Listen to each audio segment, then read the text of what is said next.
Mainstream media তো 16 বছর উন্নয়নের গান গিয়েছে, 16 বছর বলেছে শুভ জন্মদিন প্রধানমন্ত্রী, রাইট? ফলে মেইনস্ট্রিম মিডিয়া আমাদেরকে জুলাইকে কতটা ওন করছে এটা গুরুত্বপূর্ণ না, জুলাইকে জনগণ কতটা ওন করছে এটা গুরুত্বপূর্ণ। কারণ জুলাই ঘটিয়েছে জনগণ, এবং এই জনগণই এবারের জুলাইতে দেখেন আপনারা, জুলাইয়ের 1 তারিখ থেকে সোশ্যাল মিডিয়া আবার জুলাই দখলে, কারণ এই জুলাই তারা ঘটিয়েছে, তারা এটা রক্ষা করবে। ফলে আমি প্রথমেই আমার এই কি বলে স্যালিউটটা জানালাম বুড়ো জেনারেশনের পক্ষ থেকে পরের জেনারেশনকে, ইউ গাইজ আর অ্যামেজিং। আর আমি যেটা করেছি, আমার এখানে কেউ অনেক প্রশংসা করেছে, আমি তো খুবই নিরীহ একটা কাজ করছি। হ্যাঁ, এটার ফলে হয়তো আমার কি বলে আমার প্রফেশনাল লাইফ অনেক বাধা আসবে সামনে, অবভিয়াসলি। যেমন আমি আজকে একটা লেখা লিখেছি যে কিছুদিন আগে একটা পত্রিকায় বাংলাদেশের সিনেমার ইতিহাস লিখেছে, ওখানে জহির রায়হান থেকে সানোয়ার সানি পর্যন্ত নাম আছে, আমার নাম নেই, হুইচ ইজ নর্মাল, না থাকারই কথা। তো কিন্তু আমার ঝুঁকিটা সামান্য। আপনি ভাবেন এই যে আমাদের ফার্মিনের মা বসে আছে এখানে, ওর ঝুঁকিটা হয়। আপনি ভাবেন যে আমাদের রেসিডেন্সিয়াল মডেল স্কুলে যে ফায়াজ, ওর ঝুঁকির কথা হয়। ওদের ঝুঁকির কাছে তো আমাদের কিছুই না। আমি তো জীবনে কোনোদিন ভাবি নাই যে আমার জীবদ্দশায় আওয়ামী লীগের বাইরে কোনো সরকারকে আমরা দেখে দিতে পারবো। This is what has happened, because আমরা দেখেন, আমরা সবাই জানি।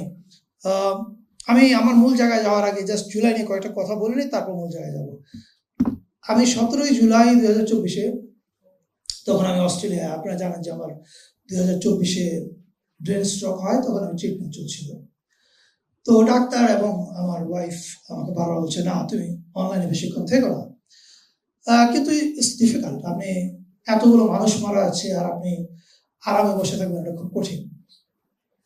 তো তখন আমি যখন এই জিনিসগুলো দেখছিলাম, আমাদের এই জুলাইয়ের ছেলেদের বীরত্ব, তখন আমি তিশাকে একটা কথা বলছিলাম, দেখো এই প্রথমবারের মতো আমার কাছে মনে হয়েছে যে আমি বাংলাদেশের একটা জেনারেশনকে চিনি নাই। আমার এটা স্বীকার করতে কোনো দ্বিধা নাই যে এদের সম্পর্কে আমার ধারণা কমপ্লিটলি অন্যরকম ছিল। আমার কাছে মনে হচ্ছিল সারাদিন মোবাইলে বসে থাকে, they have a very different perspective, দেশ সমাজ এগুলো নিয়ে ওদের কিছু যায় আসে না।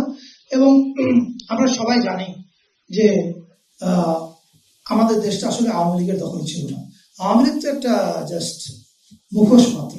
এটা কার দখলে ছিল আমার আপনাদের কাউকে বলে দিতে হবে না, you guys all know, right? এখন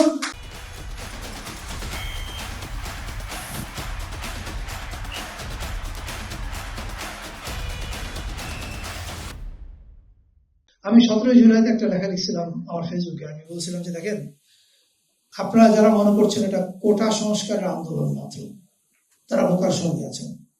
এটা নিজের দেশের 3য় শ্রেণীর নাগরিক হিসেবে না বাঁচার আন্দোলন। And this is what has happened, because আপনি দেখবেন যে আমরা যখন দায়িত্বে ছিলাম, তখন আমরা আবরার ফাহাদকে স্বাধীনতা পদক দিয়েছি, এবং এটা নিয়ে অনেক রকমের প্রশ্ন আমাদেরকে করা হয়েছে যে আবরার ফাহাদের সাথে স্বাধীনতার কি সম্পর্ক। আমি তখন আমার ফেসবুকে লিখেছিলাম যে আবরার ফাহাদের সাথে স্বাধীনতার সম্পর্ক হচ্ছে এই, আপনি 2024 যারা রাস্তায় নেমেছে ইয়াং ছেলেরা, ওদেরকে জিজ্ঞেস করেন, ওদের প্রত্যেকের বুকের মধ্যে আবরার ফাহাদ ওয়াজ বিটিং। তারা প্রত্যেকে, ইয়েস, তাদের প্রত্যেকের বুকের মধ্যে সাইদ ওয়াজ বিটিং, সাইদের বুকের মধ্যে আবরার ফাহাদ ওয়াজ বিটিং। এবং তারা জানতো তারা আসলে পরাধীন, তারা জানতো তাদের দেশটা অন্য কেউ চালায়। ফলে হাসিনা দেখবেন যে প্রায় বলে, হাসিনার ছেলেও বলে, আমার মায়ের কি অপরাধ আমি ঠিক বুঝতে পারছি না। এটা আমার হয়তো, আমি একটা ফিল্ম করেছি, পরে সিরিজ আকারে রিলিজ হয়েছে, আমরা ইউটিউবে পেতে পারেন, 840 নাম। 840 শেষ দিকে মেয়র ডাব্লিউ একটা ডায়লগ দেয় যে আমার কি অপরাধ, এত উন্নয়ন করলাম কিন্তু তবু একটা মানুষ আমার ভালোবাসি না, বুঝলাম না জিনিসটা। And this is what Hasina junior understand, যে তুমি আমাকে ফ্লাইওভার দিলা কিনা, কি দিলা না দিলা, ইট ডাজন্ট ম্যাটার, তুমি উন্নয়নের নামে কত টাকা চুরি করলা, তার চেয়ে সবচেয়ে বড় গুরুত্বপূর্ণ হচ্ছে আপনি আমাকে 5 তারকা জেলখানা রাখলে আমি মানব না। আপনি আমার দেশের স্বাধীনতা আরেক দেশের হাতে তুলে দিলে আমি সেটা মানব না। আমি পরাধীনতার থেকে মুক্ত হওয়ার জন্য যদি স্ট্রাগল করতে গিয়ে আমাকে একবেলা কম খাইতে হয়, আমি ওটা মেনে নেব। This is what human nature is.